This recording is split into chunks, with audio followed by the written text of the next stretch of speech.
Dunia ini hanya mampir.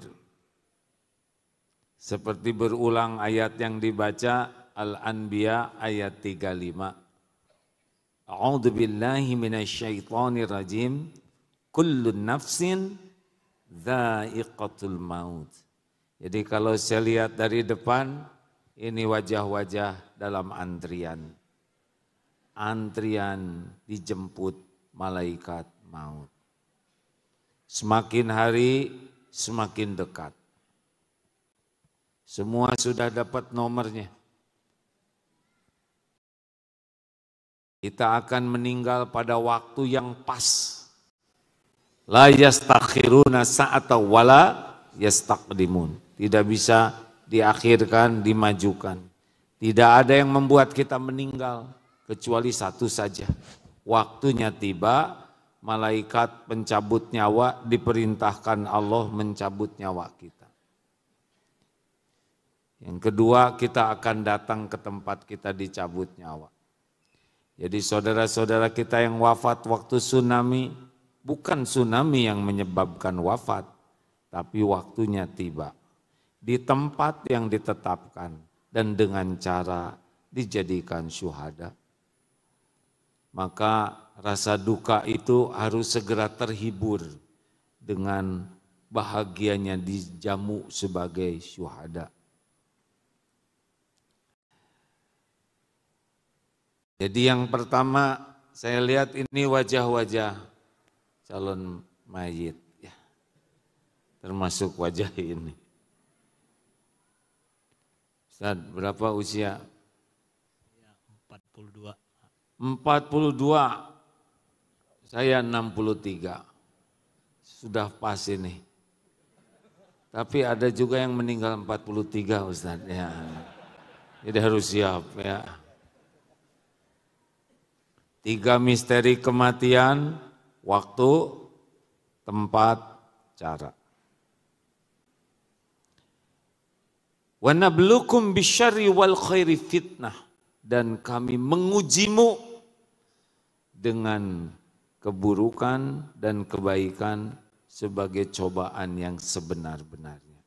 Jadi hidup ini sepenuhnya adalah ujian. Ulangi, tidak punya uang, banyak uang, dihina, dipuji, kurang mantap, dipuji, gagal pilkada, lolos pilkada. Ada di sini wali kota terpilih, ujian. Belum punya jodoh? Sudah punya jodoh? Kenapa lebih keras?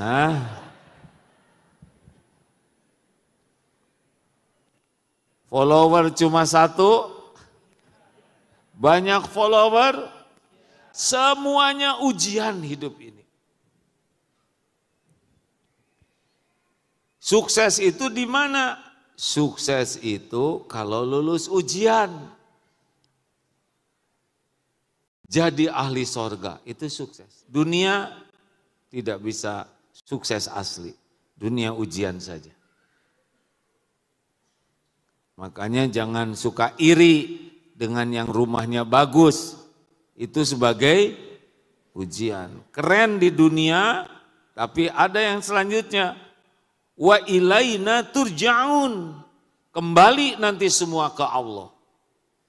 Jabatan sebentar, pasti berakhir jabatannya, pasti meninggal, dan pasti dihisab di hadapan Allah nanti.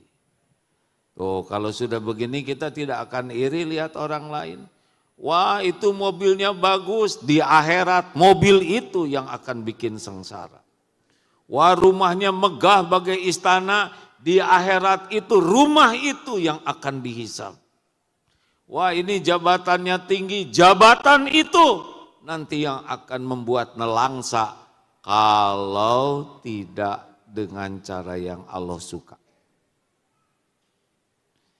Apa perbedaan ujian sekolah dengan ujian hidup? Persamaannya ujian sekolah dan ujian hidup dua-duanya untuk mengangkat derajat. Betul? Persamaan lainnya dua-duanya sudah diukur. Tidak mungkin ujian SD pelajaran SMA. Zolim dan nggak usah dikerjain. Karena nggak bisa juga. Sama hidup juga.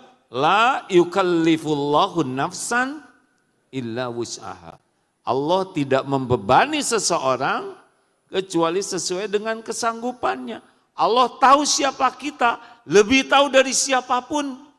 Allah tahu intelektual kita, keilmuan kita, kondisi fisik, finansial, mental, keimanan. Allah tahu apapun tentang kita, lebih tahu daripada kita sendiri. Jadi ketika ditimpakan ujian, udah pasti pasrah. Allah tidak zolim. Maha suci Allah dari perbuatan zolim. Jadi kalau kita menderita, pasti bukan karena ujian hidup. Karena udah dosis kita. Orang tidak lulus ujian, bukan karena soal. Orang tidak lulus ujian karena salah jawabannya. Kok yang gini aja tegang? Iya kan? Jadi yang bahaya bagi kita ujian hidup atau sikap terhadap ujian hidup. Jawab hadirin. Enggak ada bahayanya ujian hidup, semua udah diukur oleh Allah dan untuk kebaikan kita. Tidak ada Allah zolim ke kita. Yang ada tuh kita menzolimi diri sendiri. Semua perintah Allah adalah untuk kebaikan kita. Allah tidak perlu apa-apa dari kita. Kita disuruh sholat, ya untuk kita. Kita disuruh zakat, sedekah, untuk kita. Allah penguasa langit bumi, tidak perlu apapun dari siapapun. Sayangnya Allah ke kita, maka diberikanlah berbagai nikmat dan cobaan. Dan cobaan itu pun baik bagi kita. Ada dosa yang tidak bisa rontok kecuali dengan bala. Oleh karena itu jangan cemas menghadapi ujian hidup. Yang dicemaskan adalah kita salah menyikapinya. Perbedaan ujian sekolah dengan ujian hidup, kalau ujian sekolah harus dikerjakan sendiri. Tidak boleh begini, wahai guru yang baik hati, engkau tahu semua soal ini dan juga semua jawabannya. Engkaulah guru penyayang kepada murid, engkaulah penolong murid-muridmu. Saya serahkan soal ujian ini seluruhnya kepadamu. Jangan serahkan kepada saya walaupun sekejap mata. Apa kata guru? Baiklah, keluarlah dari kelas ini. Kalau ujian sekolah mesti dikerjakan sendiri. Kalau ujian hidup beda. Bagaimana Rasulullah SAW mengajari Fatimah radhiyallahu anha. Ya Hayyu ya Qayyum birahmatika astaghits.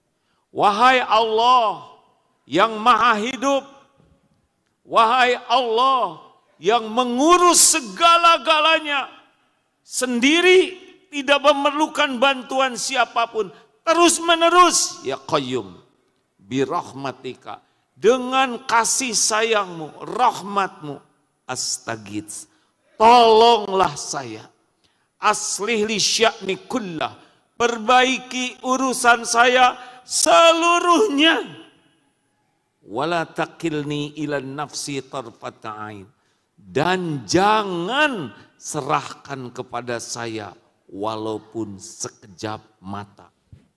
Inilah rahasianya. Makin total kita memasrahkan diri kita ke Allah, makin dibimbing kita menghadapi hidup ini. Jelas? Ini serius ini hadirin. Jadi selama ini kita babak belur karena sok tahu.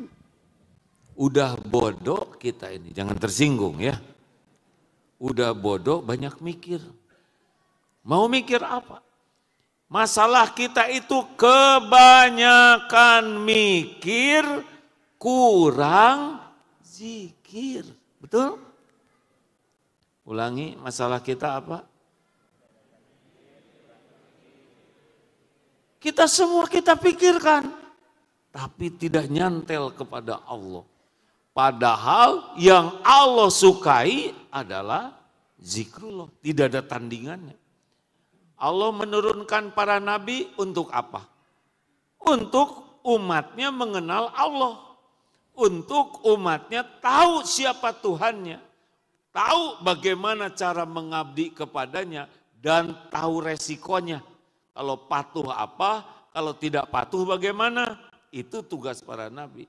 Allah turunkan kitab-kitab untuk apa? Memperkenalkan Allah. Memperkenalkan jalan hidup bahagia di jalan Allah.